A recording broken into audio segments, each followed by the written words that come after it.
Engkaulah pengharapanku. Ku percaya hanya kepadamu,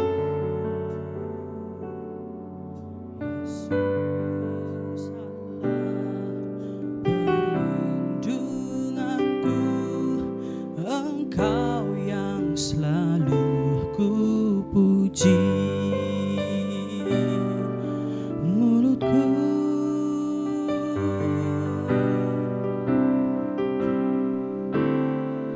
Mulutku penuh dengan pujian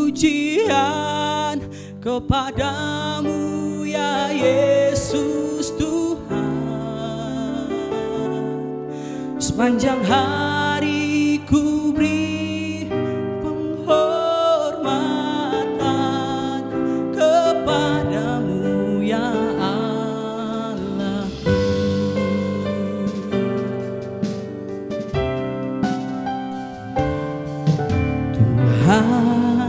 Kaulah pengharapanku. Ku percaya hanya kepadamu, Yesus. Kaulah perlindunganku. Engkau yang selalu ku puji. Mulutku penuh dengan pujian kepadamu ya Yesus Tuhan. Sepanjang hari ku beri penghormatan kepadamu ya Allahku.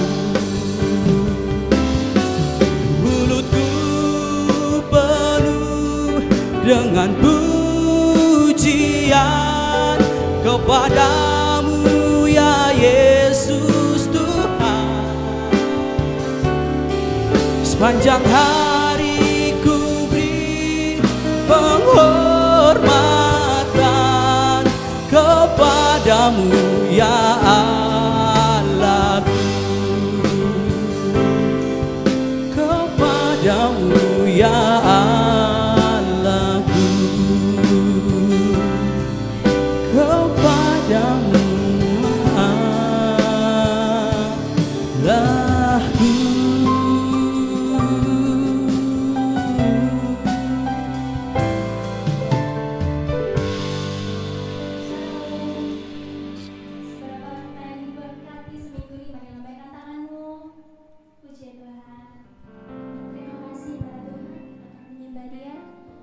Mari kita satu dalam doa, kita berdoa.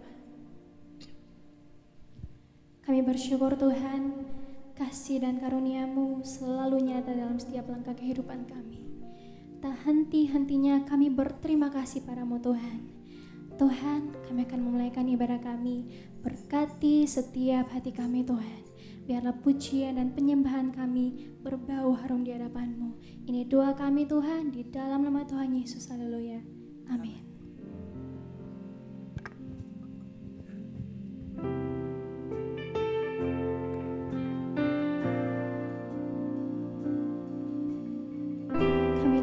Syukur kami di hadapan-Mu Yesus. Kami terkagum akan kasih-Mu Tuhan.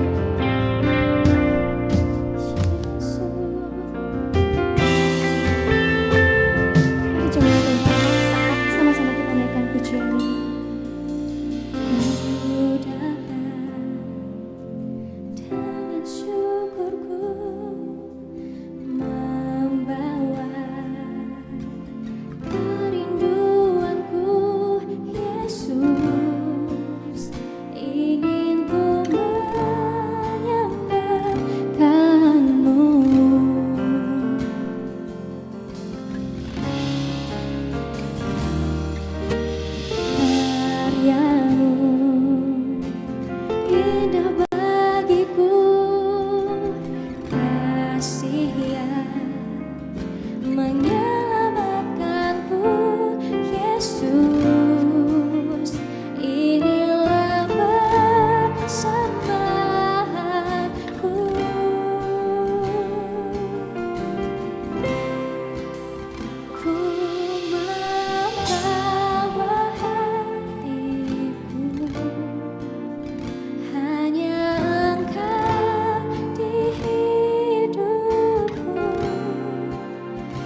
Yesusku, Kau terindah.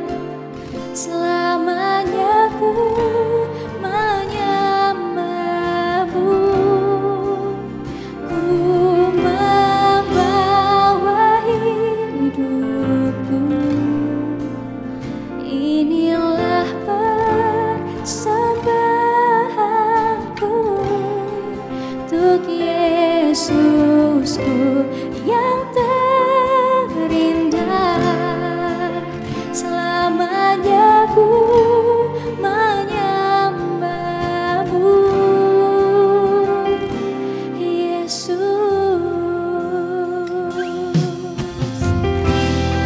Ini setiap hati kami Tuhan, bahwa kami erat dalam hadirat-Mu, sebab kami terkagum akan kasih setia-Mu Yesus. Sekali lagi jemaat Tuhan, merenekkan pujian ini. Ku datang dengan syukurku, membawa kerinduanku Yesus. Ingin ku menyenangkan-Mu, sebab karya-Mu begitu indah bagi kami Tuhan. Karya-Mu indah setia, menyelamatkanku Yesus. Inilah persembahanku. Sama-sama angkat tangan-Mu para Tuhan. Ku membawa hatiku, hanya Engkau di hidupku. Yesusku, Kau terindah.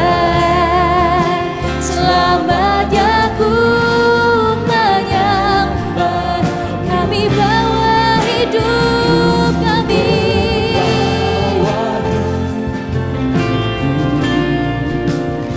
Inilah persembahanku untuk Yesusku.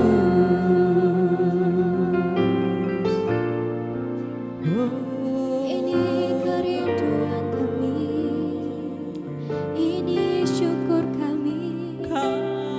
Kami bawa padamu Tuhan Yesus. Terima kasih Tuhan buat kasih-Mu. Terima kasih buat cinta-Mu yang luar biasa. Kami bersyukur, sembah Dia.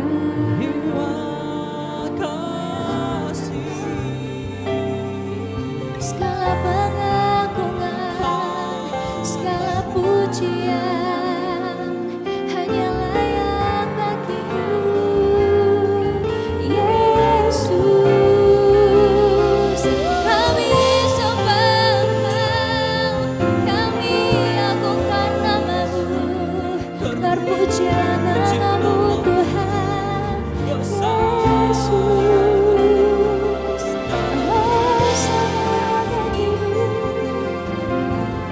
Engkau layak dipuji Tuhan. Engkau yang layak kami sembah Yesus. Kami mau menyembah-Mu. Anugerah-Mu itu yang mempesona bagi kami. Anugerah-Mu sungguh luar biasa. Yesus Tuhan, kami bersyukur. Terima kasih Tuhan, terima kasih Yesus.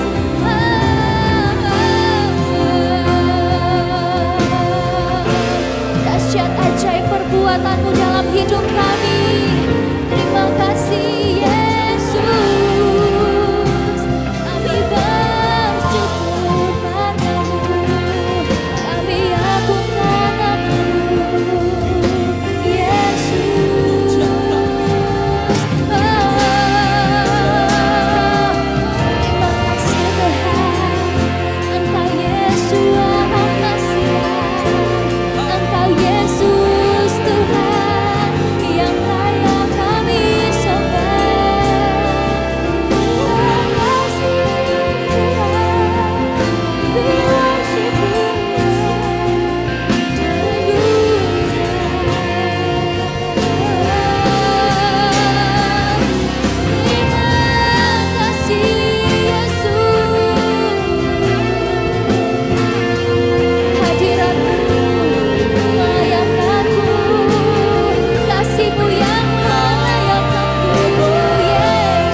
berkatmu dahsyat, anugerahmu,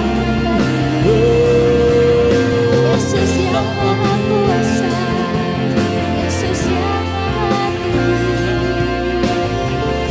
Terima kasih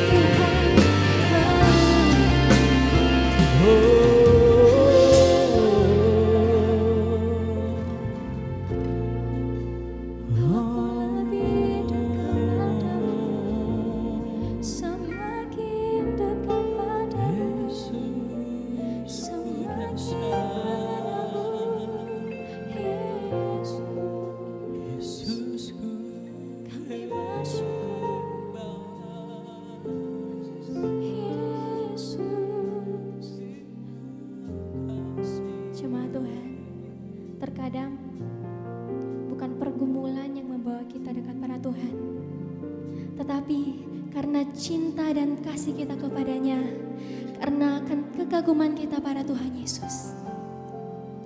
Biarlah Tuhan, hati kami semakin erat dalam hadirat-Mu, bahwa kami Tuhan semakin dekat dalam-Mu Tuhan.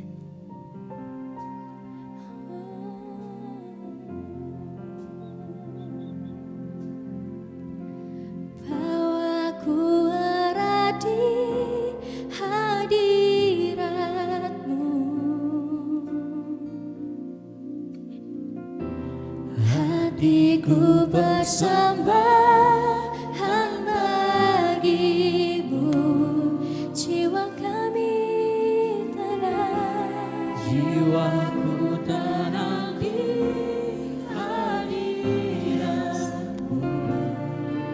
hati kami aman, hatiku aman dalam kasih-Mu. Sekali lagi katakan bahwa ku erat di hadirat-Mu. Hati kami persembahkan, hatiku persembahkan bagimu.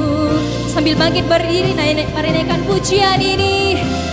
Jiwaku tenang di hadirat-Mu, hati kami aman, hatiku aman dalam kasih-Mu.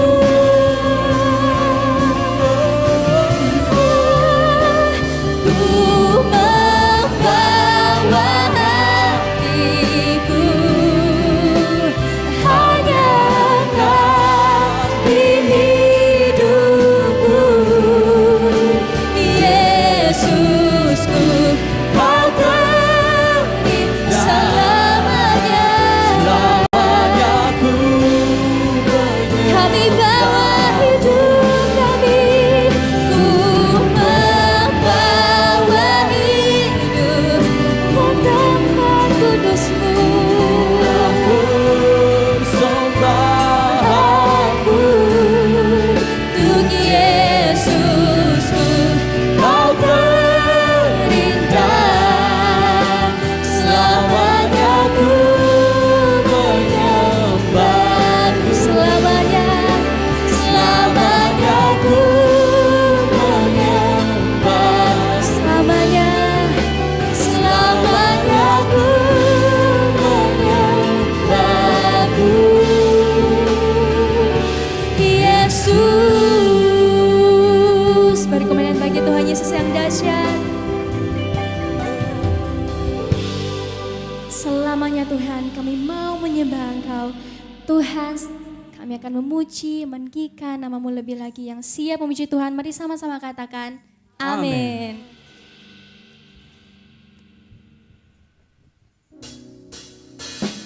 Sore hari ini, setiap tangisan digantikan dengan sukacita, dan kita percaya sukacita Tuhan itulah yang kekuatan kita setiap. Mari sama-sama kita memuji Tuhan dengan segenap hatimu. Kau ubah ratapku jadi tarian, Kau bukakan kain kabungku. Dia yang memberikan kita sukacita. Dia berikan sukacita jiwaku bermasmur, dengan segenap kekuatanku memuji-Mu Tuhan. Sekali lagi katakan, Kau ubah rataku jadi tarian, Kau bukakan kain kabungku, Kau berikan sukacita, jiwaku bermasmur, dengan segenap kekuatanku memuji-Mu. Sama-sama katakan, ku tak akan berdiam, memuji-Mu selalu, bersyukur padamu selama-lamanya. Amin. Ku tak akan berdiam, memuji-Mu selalu, bersyukur padamu selama-lamanya. Sekali lagi dengan sukacita, Kau ubah rataku jadi apa? Tarian, Kau bukakan kain kabungku, Kau berikan sukacita, jiwaku bermasmur, dengan segenap kekuatanku memuji-Mu. Sekali lagi jemaat Tuhan, Kau ubah rataku jadi tarian, Kau bukakan kain kabungku. Sore hari ini mari kita bersukacita karena Tuhan kita yang dahsyat. Jiwaku bermasmur, dengan segenap kekuatanku memuji-Mu. Mari lambaikan tanganmu sama-sama. Ku tak akan berdiam, memuji-Mu selalu, ku bersyukur padamu selama-lamanya. Sekali lagi katakan, ku tak akan berdiam, memuji-Mu selalu, ku bersyukur padamu selama-lamanya. Jemaat Tuhan saja.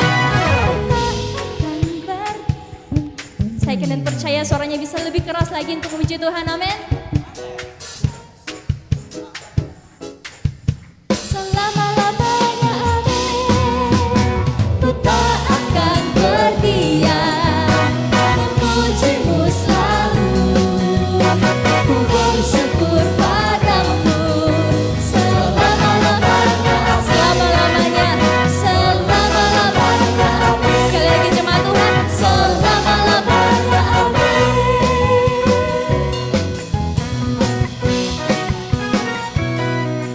Yang bersukacita mari berikan tepuk tangan yang luar biasa bagi Tuhan kita. Silakan duduk kembali jemaat Tuhan.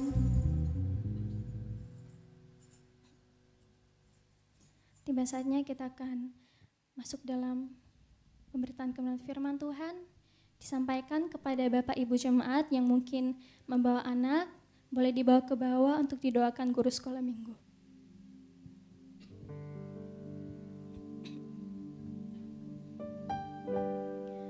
Pujian ini berkata, Aku mengasihi Engkau Yesus dengan segenap hati dan jiwaku. Bapa, kami mau melakukan firman-Mu dengan segenap hati kami, karena tujuan kami hidup hanyalah untuk menyenangkan hati-Mu. Jemaat Tuhan, mari biarkan pujian ini menjadi deklarasi kita kepada Tuhan. Aku mengasihi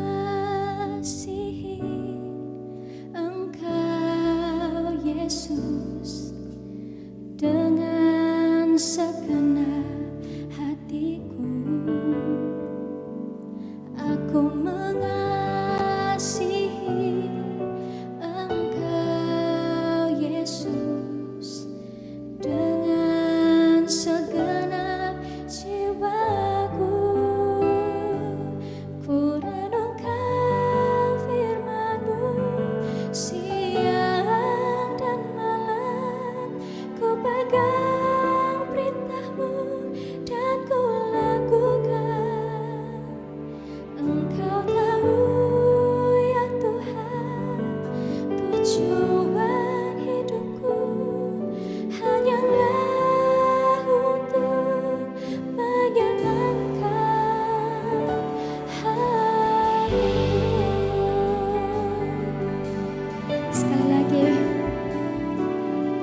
dengan sungguh-sungguh.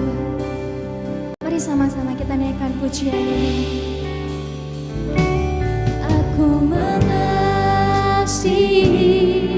Engkau Yesus dengan segenap hatiku. Kami mengasihi-Mu Tuhan. Engkau Yesus dengan segenap jiwaku. Katakan padanya, ku renungkan firman-Mu siang dan malam, ku pegang perintah-Mu dan ku lakukan.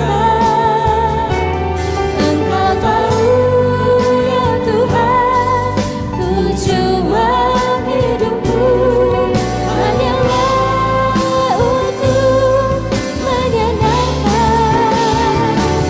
Ku renungkan firman-Mu siang dan malam, ku pegang perintah-Mu dan ku lakukan. Engkau tahu ya Tuhan, tujuan hidupku hanyalah untuk menyenangkan. Ku renungkan firman-Mu siang dan malam, ku pegang perintah-Mu dan ku lakukan.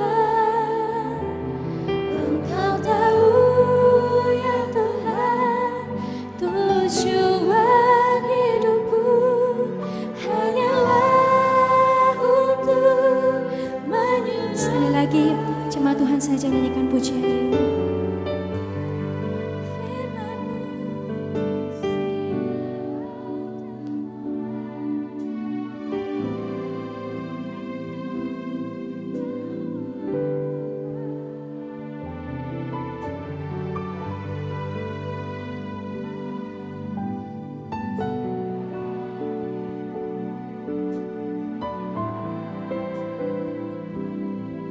Menyenangkan, ku renungkan firman-Mu. Mari kita bangkit berdiri. Dan malam, ku pegang perintah-Mu. Kami mau lakukan firman-Mu Tuhan dalam setiap langkah kehidupan kami. Ya Tuhan, tujuan hidupku hanyalah untuk menyenangkan. Sekali lagi katakan, ku renungkan firman-Mu siang dan malam, ku pegang perintah-Mu dan ku lakukan. Engkau tahu ya Tuhan, tujuan hidupku hanyalah untuk menyenangkan. Dengan imanmu katakan, ku renungkan firman-Mu siang dan malam, ku pegang perintah-Mu dan ku lakukan. Engkau tahu ya Tuhan, tujuan hidupku hanyalah. Dan selanjutnya sesertakan kepada hamba-Nya. Ku renungkan,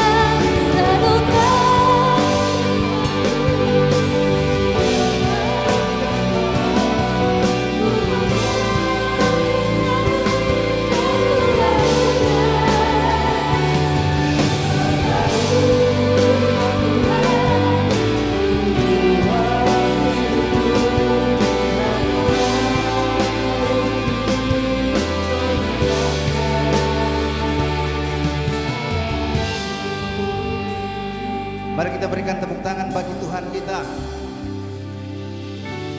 Tuhan, kami ada di tempat ini sesuai dengan nyanyian yang baru kami nyanyikan, bahwa kami ada di tempat ini hanya untuk menyenangkan hati Tuhan.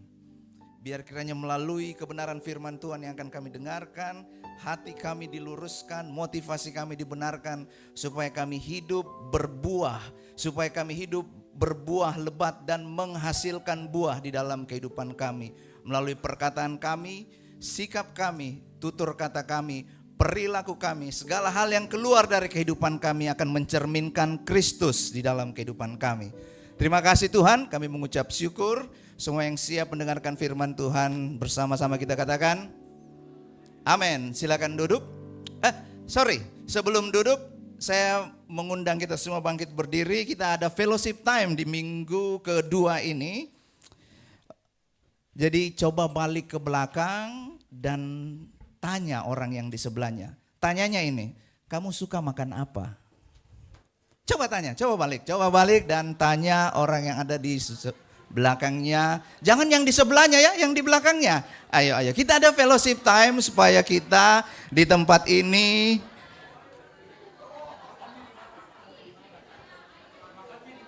makannya biasa di mana. Tolong jangan tanya makanannya halal atau haram ya. Tanya saja makannya di mana dan katakan nanti traktir saya ya. Terus yang dikasih tahu, kasih tahu balik. Nanti kamu juga saya traktir. Haleluya. Baik, silakan duduk. Bulan ini kita punya value adalah berbuah. Dan Alkitab mengajarkan kepada kita bahwa berbuah itu bukan sebuah kalau kita bisa untuk berbuah. Tetapi berbuah itu adalah sebuah tuntutan di dalam kehidupan kita. Kita bukan hanya diminta untuk berakar, kita bukan diminta hanya untuk bertumbuh. Saya percaya kita semua ini bertumbuh. Kalau kita lihat foto kita 10 atau 20 tahun yang lalu, saya yakin pasti kita kurus-kurus, kecil-kecil. Tetapi kita lihat sekarang Tuhan memberkati dan kita sudah mengembang ke kiri dan ke kanan. Yang sudah habis masa pertumbuhannya dan sekarang sudah mengembang ke kiri ke kanan, ke belakang seperti saya. Katakan amin. Oh ya, haleluya.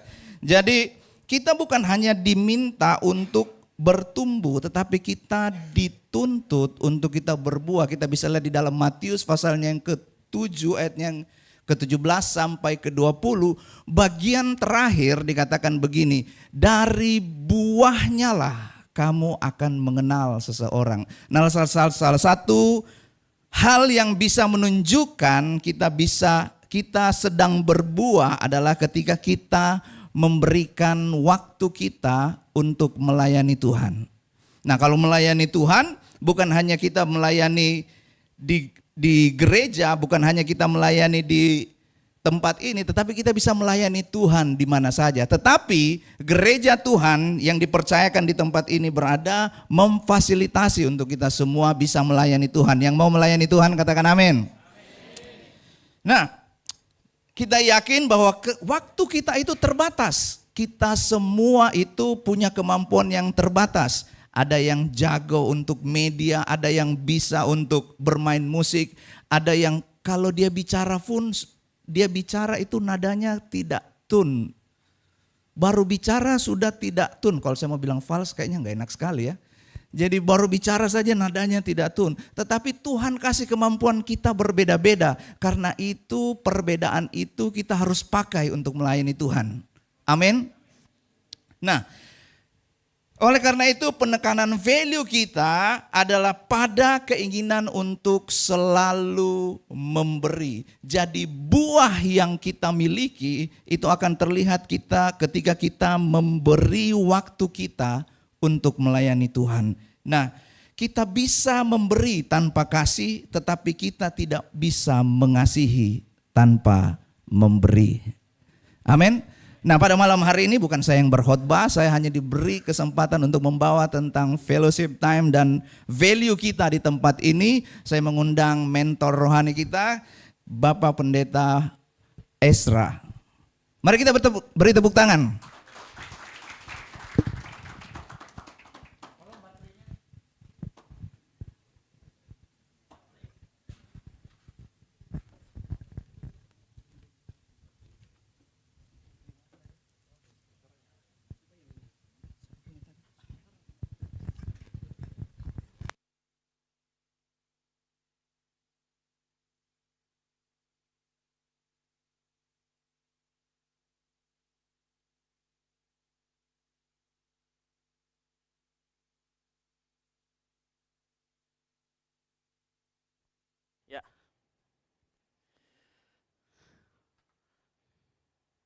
Baik. Oke. Mari kita fokus ke depan. Sekali lagi kita tunduk kepala, kita berdoa. Kamu ucap syukur Tuhan buat sore hari ini kamu mau belajar bagaimana kami bersaksi di marketplace. Kami mau buka hati kami, kamu mau buka telinga pendengaran kami dan kami mau fokus ke depan. Kami serahkan juga Tuhan Yesus, hamba-Mu yang akan memberitakan firman Tuhan. Pakai hamba-Mu untuk memberitakan kebenaran dan isi hati-Mu semata-mata. Di dalam nama Tuhan Yesus Kristus yang siap mendengarkan dan belajar sama-sama. Katakan, amin. Baik, oke. Bisa?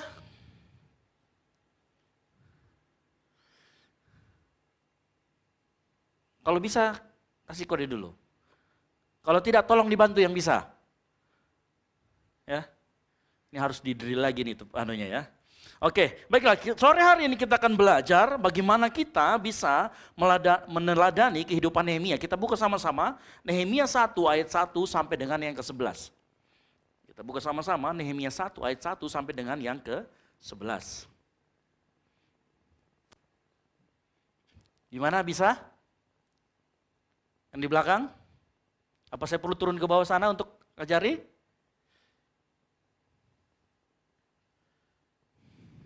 Oke, saya akan membaca ayat yang genap. Bapak Ibu Saudara sekalian, ayat yang ganjil. Ya. Oke, kita semua saya jemput bangkit berdiri. Kita akan membaca dari Nehemia 1 ayat yang pertama sampai dengan yang ke-11. Yang sudah ketemu katakan amin. Baik, Nehemia 1 ayat 1 sampai dengan yang ke-11. Dimulai dari Bapak Ibu Saudara sekalian, 3, 2, 1.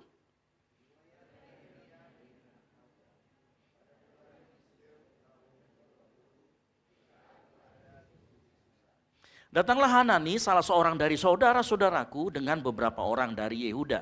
Aku menanyakan mereka tentang orang-orang Yahudi yang terluput, yang terhindar dari penawanan dan tentang Yerusalem. 3.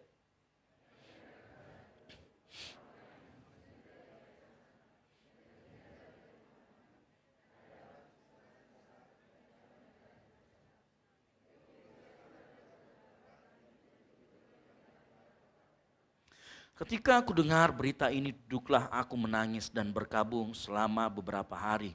Aku berpuasa dan berdoa ke hadirat Allah semesta langit. Yang kelima.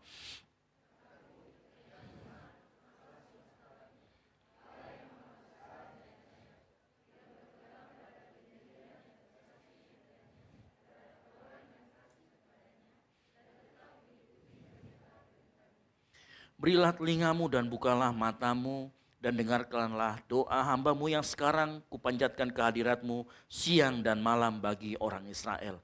Hamba-hamba-Mu itu dengan mengaku segala dosa yang kami orang Israel telah lakukan terhadap-Mu, juga aku dan kaum keluargaku telah berbuat dosa. Ayat yang ke-7.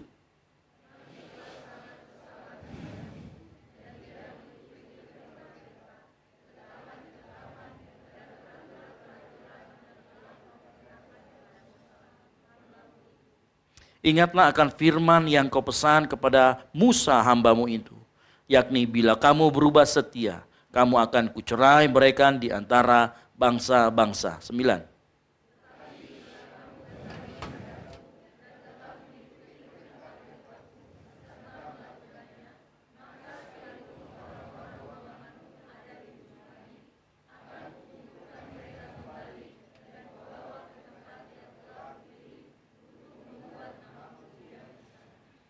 Bukankah mereka ini hamba-hamba-Mu yang dan umat-Mu yang telah kau bebaskan dengan kekuatan-Mu yang besar dan dengan tangan-Mu yang kuat?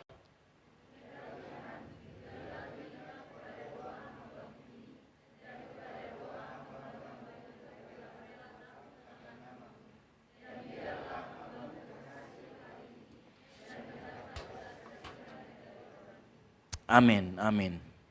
Silakan duduk. Oh, ketika itu aku juru minum raja ya, yang terakhir ada di bawah. Oke, baik, kita akan lanjut. Jadi begini, sebelum saya lanjut, ya, saya mau ceritakan sedikit cerita tentang siapa itu Nehemia. Nehemia adalah seorang juru minuman yang nanti juru minuman itu begini kerjanya. Juru minuman itu, juru minuman raja, dia akan berdiri di depan raja dan dia khusus menangani minuman raja dan pembesar-pembesar. Tugasnya apa? Tugasnya itu mencicipi minuman. Nah, tetapi mencicipi minuman bukan masalah enak atau tidak. Karena minuman raja sudah pasti enak.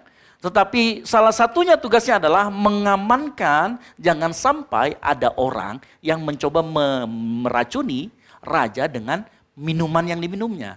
Nah jadi dia ini tameng hidup, sama-sama katakan tameng hidup.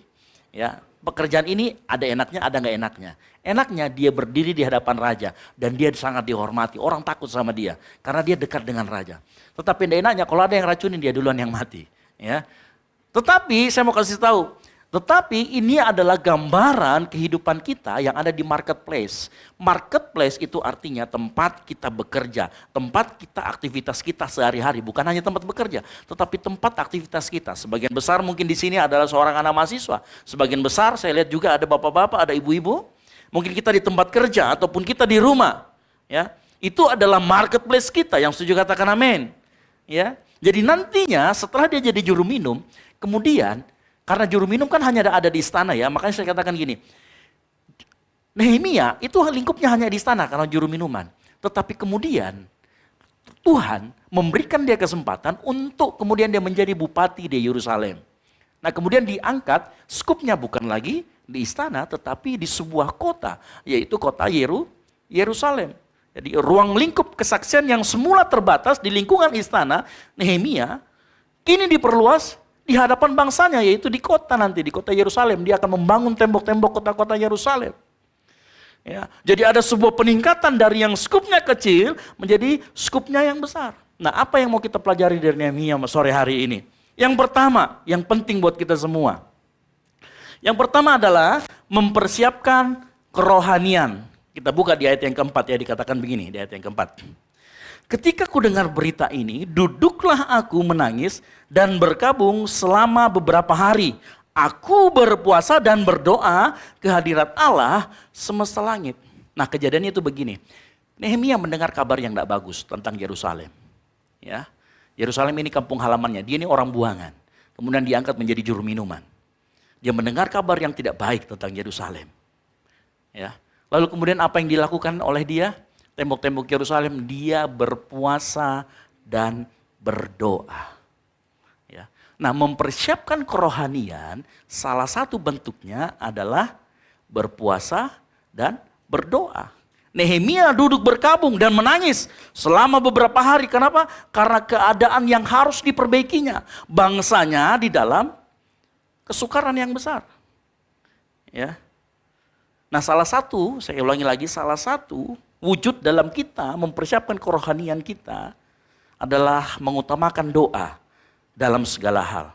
Bahkan mohon maaf begini ya, seandainya kita mendengar suatu berita yang buruk terjadi, entah itu dalam keluarga kita, entah itu tentang apapun itu, apa yang pertama kita lakukan? Kita akan ambil handphone dan mencari tahu kebenarannya. Tetapi tidak banyak orang yang mendengar berita itu kemudian dia berdoa sama Tuhan. Entah itu berdoa mengambil tempat sejenak, kemudian tutup mata sebentar atau mungkin dia tundukkan kepalanya, Tuhan apakah ini benar? Tuhan tolong kuatkan saya. Ada yang seperti itu. Kebanyakan kita adalah kita kemudian mencari, ini bagaimana? Bahkan ada kemudian yang panik. Bahkan ada kemungkinan yang pengsan. Kenapa? Karena dia bingung mau ngapain. Tetapi berapa banyak kita yang defaultnya tidak cari doa dulu. Tidak coba komunikasi sama Tuhan. Nah, kenapa kita kebanyakan tidak melakukan doa? Satu yang saya pelajari, kebanyakan karena kita memang tidak hidup di dalam kehidupan doa. Ya. Kebanyakan kita tidak hidup di dalam kehidupan yang doa. Saya mau kasih tahu ya. Nehemia itu orang yang hidup di dalam kehidupan doa, ada kehidupan doa. Ya, nanti kalau kita baca di ayat yang ayat yang ke-6 dikatakan, dengarkanlah doa hambamu yang sekarang kupanjatkan ke hadiratmu. Katakan, siang dan malam. Dia hidup di dalam kehidupan doa. Nah mungkin kalian berkata begini, mungkin kita semua berkata begini, Pak atau Kak misalkan gitu ya. Kan itu kan masalah rohani, apa hubungannya dengan marketplace? Saya ini bekerja sebagai misalkan koki. Atau saya ini sebagai mahasiswa, apa hubungannya? Nah tadi pagi saya jelaskan begini. Bapak kan tidak tahu Kakak kan nggak tahu apa kesulitan yang saya alami di kampus saya ataupun di tempat kerja saya. Bapak pernah nggak mengalami pencobaan seperti saya di marketplace, di tempat kerja? Ya, saya tidak pernah mengalami. Ya, dengar baik. Tugas kami pemberita firman, tugas kami mentor rohani adalah ya mengutak-atik imanmu. Sehingga nanti imanmu yang akan mengutak-atik pekerjaanmu. Ya. Ada orang yang skeptis terhadap pemberita firman yang berdiri di depan sini. Dia nggak pernah rasakan apa yang saya rasakan di dunia kerja. Dia nggak pernah ditawarin uang 1 M di depan, mau dilosin proyek atau tidak. Saya nggak pernah rasa memang ditawarin uang sebanyak itu. Tapi yang saya tahu, sore hari ini, saya sedang menggelitik iman kita semua di tempat ini. Untuk kemudian iman itulah nanti yang akan menjadi pegangan kita di dunia kerja. Yang ngerti katakan amin. Bukan hanya di dunia kerja, di kampus juga seperti itu. Saya tidak mengerti berapa SKS yang kau alami. Ya, tugasmu sebanyak apa. Tetapi yang saya tahu adalah malam hari ini kita belajar dari iman kita, seharusnya kita kemudian bisa mengerti bagaimana kita menghadapi SKS yang banyak, tugas yang banyak. Ya. Makanya dengar baik. Ya. Yang pertama-tama Nehemia siapkan itu bukan strategi-strategi. Yang pertama kali Nehemia siapkan waktu dia dengar berita tidak bagus, waktu dia dengar sesuatu yang jelek, adalah dia mengambil langkah doa puasa. Ya, karena kenapa? Memang kehidupan doanya doa dan puasa. Lah kita apa? Bagaimana? Ya. Banyak orang bilang begini. Kalau sesuatu terjadi di dalam kendali kita, it's okay, kita bisa mitigasi. Tetapi bagaimana hal itu terjadi di luar kendali kita? Dan kebanyakan banyak hal terjadi di luar kendali kita. Betul atau betul? Ya, betul tidak? Kalau banyak hal yang terjadi di luar kendali kita, lalu kenapa kita tidak menyerahkan pada yang punya kendali? Siapa itu? Tuhan. Melalui apa? Doa. Doa itu bukan alternatif terakhir, saya jelaskan. Doa bukan alternatif terakhir, tetapi pilihan first at first. Yang setuju katakan amin. Jadi kalau kita menghadapi permasalahan, kesulitan hidup, first at first, go on your knee, berdoa, berlutut berdoa. Ya. Malam hari ini dengar baik. Ya. Makanya Nehemia itu memiliki doa dan puasa sebagai gaya hidup. Saya ulangi lagi, Nehemia memiliki doa dan puasa sebagai gaya hidup. Lah kita apa? Gaya hidup hedon? Atau gaya hidup glamor? Saya berdoa di tempat ini kita semua belajar. Memiliki gaya hidup doa dan puasa. Ya, siapa bilang orang Kristen tidak puasa? Orang Kristen juga puasa. Kami di sini, di tempat ini kita puasanya setiap hari Sabtu. Semua pelayan Tuhan kita wajibkan untuk puasa bagi yang kuat. Ada yang pernah ditanya gini, Kak, saya ini mau puasa tapi tidak tahu caranya. Bagaimana? Bolehkah kami berpuasa dari jam 10 malam sampai jam 8 pagi? Itu namanya kau tidur. Ya. Kak, boleh tidak saya puasa setengah hari? Jam berapa kau buka pale? Jam 10. Itu namanya telat makan. Telat sarapan. Bukan puasa. Ya. Kak, boleh nggak ke puasa Upin Ipin? Apalagi itu puasa Upin Ipin? Sampai jam 12 siang? Boleh sedikit ya. Gitu. Biasanya kalau saya ada anak-anak yang bertanya kepada saya berikan tahap demi tahap. Kalau kamu tidak bisa puasa sampai jam 3, jam 2, tidak makan. Karena kita orang Kristen tidak ada sahur, jadi begitu kita tidur ya sudah puasa sampai nanti jam 2, jam 3. Biasanya seperti itu karena inti dari puasa adalah merendahkan diri di hadapan Tuhan. Nah kalau biasanya seperti itu saya bilang kalau jam 12 kamu sudah tidak tahan, minum dulu. Silakan ambil minum, tidak membatalkan. Ingat, yang Tuhan lihat adalah hati, bukan metode. Yang setuju katakan amin. Bukan metodenya. Kalau kamu tidak kuat, minum dulu air putih. Ya, lakukan itu. Kalau kamu suatu saat kuat, ya sudah lanjutkan terus. Ya. Tetapi milikilah gaya hidup itu. Miliki gaya hidup doa dan puasa. Berdoa kemanapun kita harus berdoa. Ada yang ke tempat ini tadi berdoa sebelum naik motor? Atau di atas motor? Atau gas saja? Halo? Ada? Mungkin karena kita tidak memiliki gaya hidup doa dan puasa. Ya. Saya mau kasih tahu, terlalu banyak hal di luar sana yang terjadi di luar rencana kita. Banyak sekali. Tahu namanya konsep fatalisme yang negatif. Konsep fatalisme itu begini, tahu ada temannya yang, wah yang penting hidupku mengalir saja, terserah saja. Orangnya sangat slow, itu ya. Sungguh ku slow, amat slow, tetap slow. Dia slow 9 kuadrat. Slow banget orangnya, tapi sebenarnya itu adalah konsep fatalisme negatif. Dia tidak pernah merencanakan hidupnya, dia tidak pernah ngapa-ngapain dengan hidupnya. Itu fatal namanya. Nah, Tuhan ngomong di dalam Alkitab, kalau seorang yang membuat bangunan, tidak mungkin dia tanpa perencanaan. Pasti dia akan merencanakan. Nah, di dalam kita merencanakan, bagaimana cara kita melibatkan Tuhan? Dengan kita berdoa. Makanya berdoa itu bukan artinya kita melupakan rencana atau nggak pakai rencana. Dengar baik, ya. Justru pada saat kita mau merencanakan sesuatu, kita harusnya berdoa. Yang setuju katakan amin. Ya. Yakobus 4 ayat 13 sampai dengan 15. Perhatikan baik-baik. Yakobus 4 ayat 13 sampai 15. Jadi sekarang hai kamu yang berkata, hari ini atau besok kami berangkat ke kota Anu dan di sana kami akan tinggal setahun berdagang serta mendapat untung. Sedang kamu tidak tahu apakah yang terjadi besok. Apa arti hidupmu? Hidupmu itu sama seperti uap yang sebentar saja kelihatan lalu lenyap. Sebenarnya kamu harus berkata, jika Tuhan menghendaki. Kita tidak boleh tidak punya rencana. Kita harus punya rencana. Ya. Karena orang yang failing to plan is plan to fail.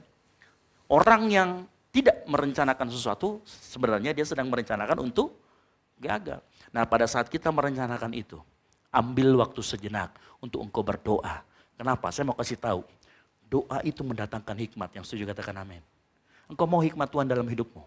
Sebelum engkau masuk merencanakan, berdoa dulu. Tuhan, kami mau merencanakan pernikahan kami Tuhan. Ya, kami ingin mengundang Bapak Presiden Jokowi dan lain sebagainya. Silakan. Siapa tahu pada saat perencanaannya Tuhan ngomong, jangan undang Jokowi terlalu jauh. Bapak RT saja. Hikmat. Karena doa itu akan mendatangkan hikmat. Tahu? Di sini ada wifi. Pada saat kita berdoa, ya, kalau kita tersambung dengan wifi, segala macam kita bisa cari, betul? Kita terhubung dengan yang namanya Mbah Google. Ya, kita cari tahu apapun, dia bisa jawab. Sama kalau kita berdoa. Saat kita berdoa, kita tersambung dengan yang punya bumi ini. Dengan yang punya seluruh kerajaan. Yang mempunyai langit dan bumi. Dan kita tersambung dengan dia. Dan dia kasih tahu hikmat-hikmatnya. Dia kasih tahu rahasia-rahasianya. Dalam kita merencanakan sesuatu. Itu hikmat Tuhan. Kita manusia harus bisa merencanakan hidup dengan baik. Tetapi lebih daripada itu. Ingat, perhatikan. Berdoa itu mencari kehendak Tuhan. Menyelaraskan apa yang menjadi kehendak Tuhan supaya terjadi di bumi. Bukan kehendak kita yang dipaksa-paksa. Saya ulangi lagi. Berdoa itu meminta supaya apa yang menjadi kehendak Tuhan terjadi di bumi. Makanya saya senang sekali dengan sebuah hal yang tadi pagi, kalau dengar khotbah tadi pagi bilang gini, mengucap syukur adalah mengatakan setuju dengan kehendak Tuhan. Makanya kan Paulus selalu ngomong, senantiasa berdoa dan mengucap syukur. Ya. Berdoa dan mengucap syukur. Nah, saya yakin dan percaya kita semua di tempat ini akan selalu minta hikmat Tuhan. Engkau mau merencanakan apapun, mau pulang kampung, mau merencanakan SKS mana yang saya ambil, berdoa sama Tuhan. Mau merencanakan bagaimana karirmu, berdoa sama Tuhan. Tuhan pasti akan kasih hikmat. Engkau tersambung dengan hikmat di atas segala hikmat. Ya. Kalau sudah tersambung dengan surga, kamu download apapun bisa. Hikmat apapun Tuhan akan beri, Tuhan akan bukakan jalan. Ya. Maka dari itu, pada saat kita merencanakan, selalu melibatkan Tuhan dengan cara minta hikmatnya. Amsal 3 ayat yang ke-6, terjemahan BIMK, Bahasa Indonesia Masa Kini, ingatlah pada Tuhan dalam segala sesuatu yang kau lakukan, maka ia akan menunjukkan kepadamu cara hidup yang baik. Ya. Coba lihat nih teman-temanmu itu, yang jarang berdoa, pasti hidupnya enggak karu-karuan. Lihat kanan kirinya, bukan jikau bos. Ya. Coba lihat baik-baik itu. Pasti tidak pernah berdoa. Kenapa? Makanya karena tidak pernah berdoa, nggak pernah ingat Tuhan dalam segala apa yang dilakukan, apa yang direncanakan, Tuhan nggak kasih lihat dia cara yang baik. Ya, kamu nggak ingat Tuhan, kan dikatakan, ia akan menunjukkan kepadamu cara hidup yang baik.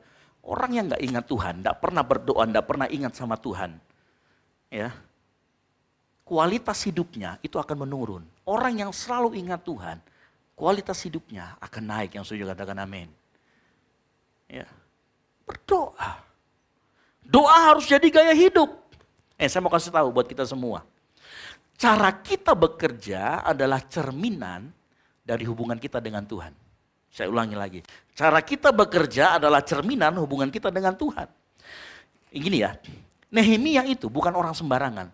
Kalau orang yang disuruh mencicipi racun buat kita, berarti kita percaya nggak sama dia? Percaya. Berarti dia orang yang dapat dipercaya nggak? Orang yang dapat dipercaya. Berarti orang yang cakap nggak? Orang yang cakap. Ya. Tidak semua orang itu bisa jadi juru minuman raja seperti Nehemia. Ya. Ngerti maksud saya? Begitu dia naik di posisi itu kenapa? Karena dia punya hubungan sama Tuhan. Karena dia punya cerminan hubungannya sama Tuhan di hadapan Tuhan. Dicerminkan melalui hubungannya di dalam pekerjaan. Makanya raja angkat dia. Kalau raja bisa percayai dia, itu karena Tuhan percayakan Tuhan. Tuhan percayakan Nehemia juga. Posisi itu. Makanya dengar baik yang saya katakan tadi, doa membuat kita mendapatkan tuntunan hidup. Mendapatkan supaya, seperti yang tadi katakan, kita ditunjukkan cara hidup yang baik. Orang lihat, oh kamu anak Tuhan. Ya. Saya yakin ya, Nehemia bisa menempati posisi tersebut. Karena dia orang yang dipercaya dan setia. Itu karena dia bisa menunjukkan cara hidup yang baik. Ya. Coba misalkan seandainya, ya, gaya hidupmu tidak baik, minjam uang sama pinjol. Ya. Coba kapan-kapan kan kalau pinjol itu suruh foto badan, foto apa, coba pakai pakaian compeng-compeng. Terus difoto, pasti tidak dikasih. Kenapa? Oh dari tampilan tidak baik. Tapi kalau kita miliki cara hidup yang baik di hadapan orang, saya mau kasih tahu, engkau akan dipercaya dan engkau akan diberi posisi yang baik, posisi yang tinggi, sama seperti Nehemia. Karena cara kita bekerja adalah cerminan dari hubungan kita dengan Tuhan. Firman Tuhan berkata tadi pagi dikatakan begini, apapun yang engkau lakukan, lakukan untuk kemuliaan Tuhan. Cerminan. Ya. Engkau bekerja bukan karena uang, engkau bekerja karena Tuhan. Engkau kuliah bukan karena disuruh sama orang tuamu. Ya. Engkau kuliah karena dengan kuliahmu engkau bisa memuliakan Tuhan. Yang setuju katakan amin. Ya.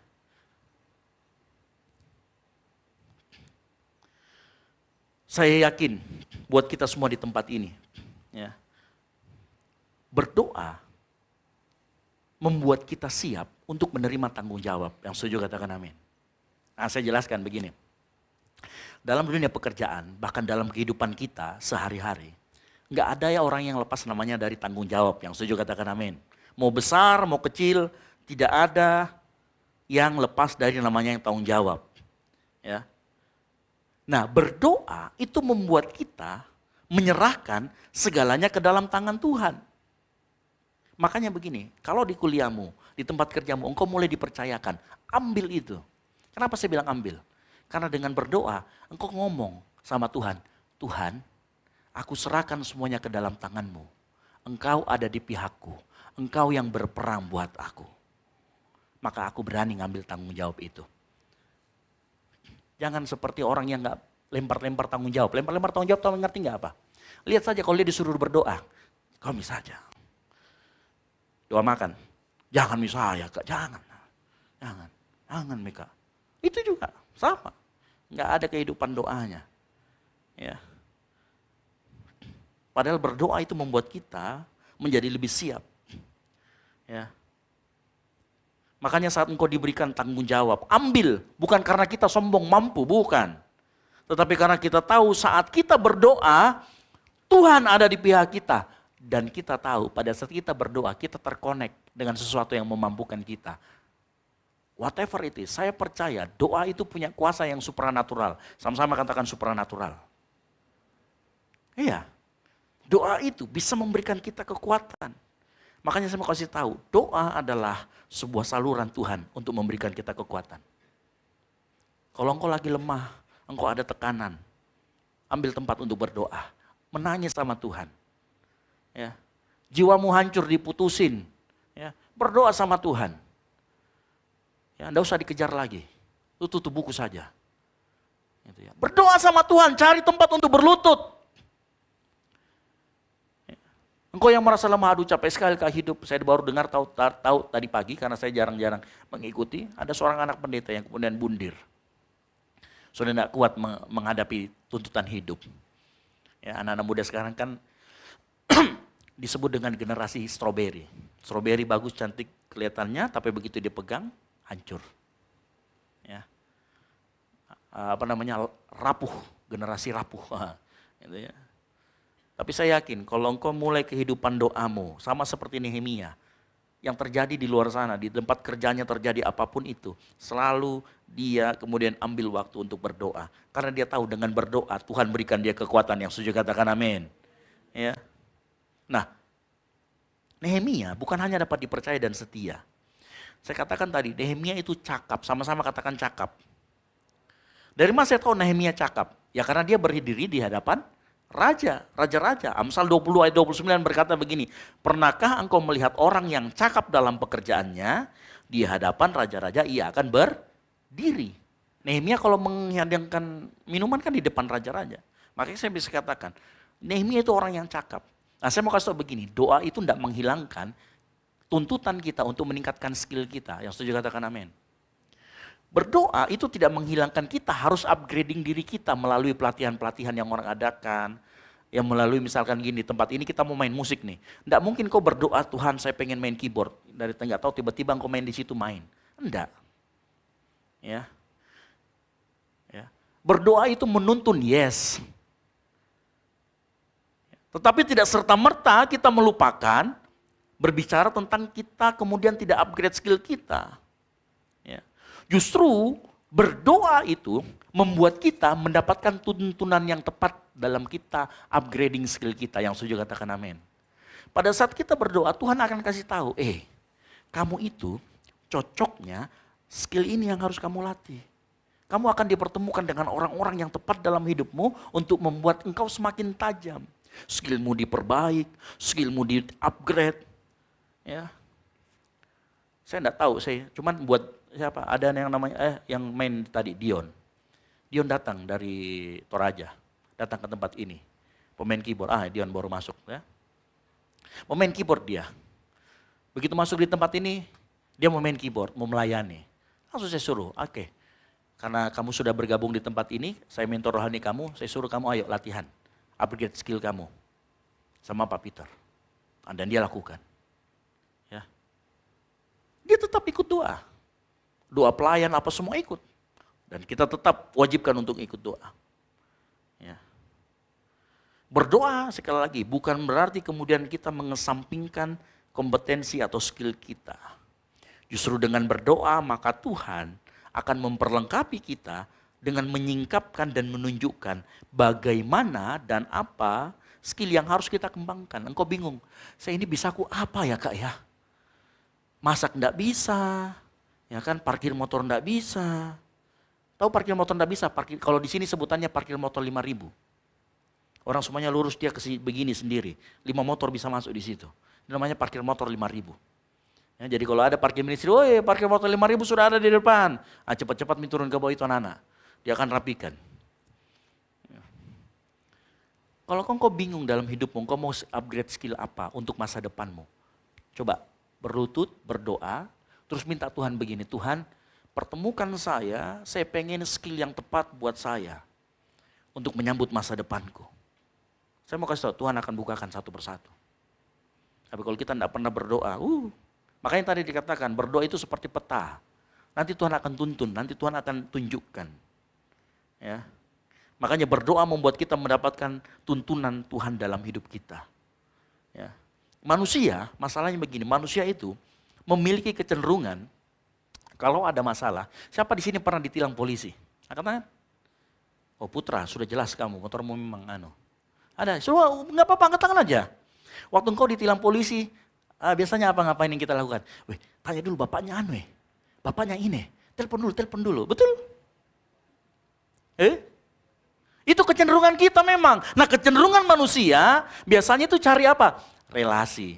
Bahasa kerennya sekarang orang dalam ya. Kita cari koneksi dengan kekuasaan, kita cari posisi, kita cari otoritas yang bisa membantu kita. Mohon maaf, tidak begitu dengan Nehemia. Nehemia begitu dia tahu, dia berlutut berdoa. Nah masalahnya begini, manusia itu semakin dekat dengan kekuasaan dan uang, maka semakin biasanya manusia itu tidak mengandalkan Tuhan, jatuh dalam kesombongan. Tidak mengandalkan Tuhan lagi. Ya. Atau mengandalkan teman kita. Ada di sini yang kalau misalkan sudah, gini aja dalam hati aja. Yang kalau sudah tanggal 25, itu rekening tinggal 50.000, dalam hati mau bilang, masih ada si Anita ya. Dia masih banyak uangnya, masih ada uangnya, masih aman ya. Bisa aku pinjam dia. Ada yang begitu? Dalam hatinya dia tahu temannya bantalan. Bisa dia pinjam uangnya nanti. Uangnya tinggal sedikit, tapi dia tenang-tenang saja. Kenapa? Karena dia harapkan temannya bisa bantu. Saya mau kasih tahu, berdoa kok dulu. Baru berpikir seperti itu, yang setuju katakan amin. Ya. Kadang-kadang kita tuh dalam tekanan, di dalam beban berat, ya, kita itu selalu pengen punya bantalan, betul? Kalau kita punya banyak uang, biasanya malah sering kita jauh daripada Tuhan. Makanya Tuhan sering ambil. Dibuat miskin kita terus, supaya apa? Ingat Tuhan terus mungkin ya. Ya enggak kayak gitu juga ya kali ya. Ada loh orang yang mendasarkan rasa amannya dia pada jabatan. Ada orang yang mendasarkan dia, bapak mamaku kaya, bisa diambil kekayaanmu bos. Ada loh, mama saya mah, papa saya mah, jangan salah, jabatannya tinggi, di DPR, di inilah, disebutin semua.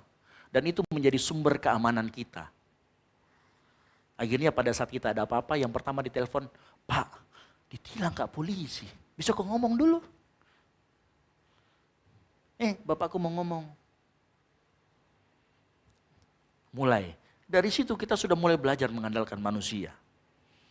Yeremia 17 ayat 5 berkata, terkutuklah orang yang mengandalkan manusia. Saya mau kasih tahu.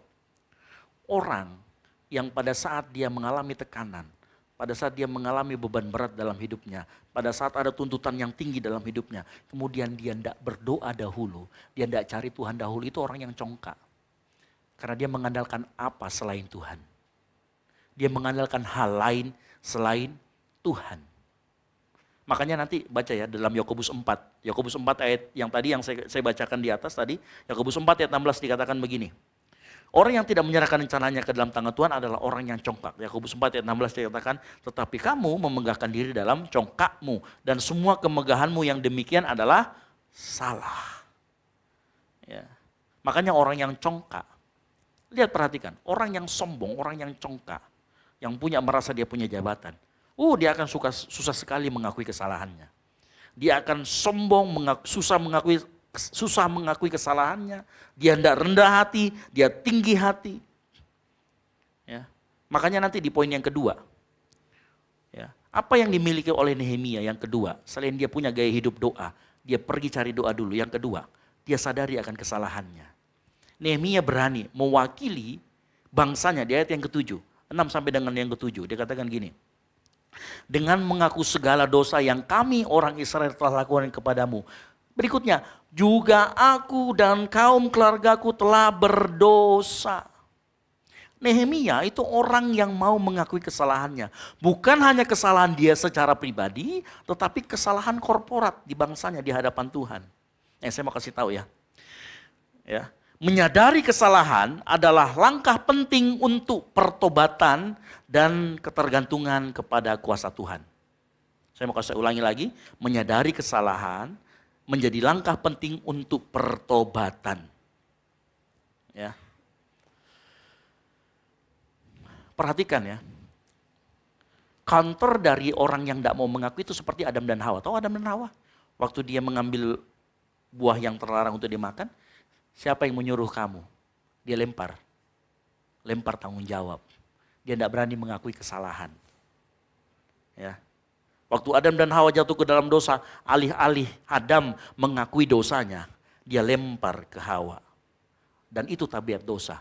Gak mau ngambil tanggung jawab, gak mau mengakui kesalahan. Makanya kita sering bilang orang yang gak mau mengakui kesalahan itu apa? Childish, tidak dewasa, betul? Orang yang suka lempar-lempar tanggung jawab itu tidak dewasa. Gitu ya. Makanya saya mau kasih tahu, tujuan kehidupan adalah kedewasaan. Nah, apa yang membedakan orang dewasa dan tidak? Dan saya kasih tahu malam hari ini, sore hari ini. Apa yang membedakan orang dewasa? Tidak, itu bukan masalah fisik. Karena dia tua, banyak putih rambutnya, bukan. Bukan juga masalah umur. Tetapi kedewasaan itu dimulai dengan keberanian seseorang untuk mengambil tanggung jawab. Perhatikan, kedewasaan dimulai dengan keberanian seseorang untuk mengambil tanggung jawab. Ya. Dan menyadari kesalahan, mengakui kesalahan adalah perwujudan dari kedewasaan. Orang yang mengakui dia bersalah, dia siap mengambil tanggung jawab. Yang setuju katakan amin. Betul tidak? Ya. Makanya di sini Nehemia dewasa dia secara rohani, makanya dia dipakai sama orang. Dia berani ambil tanggung jawab. Ya. Coba di sini, engkau punya track record yang suka lempar-lempar tanggung jawab. Begitu engkau minta job, aku minta job dong, nggak bakalan dikasih karena track recordmu orang ini nggak bertanggung jawab. Kenapa? Nggak dewasa. Nggak dewasa. Ya. Nah, di Goal Sisi, di tempat kita punya value namanya keterbukaan.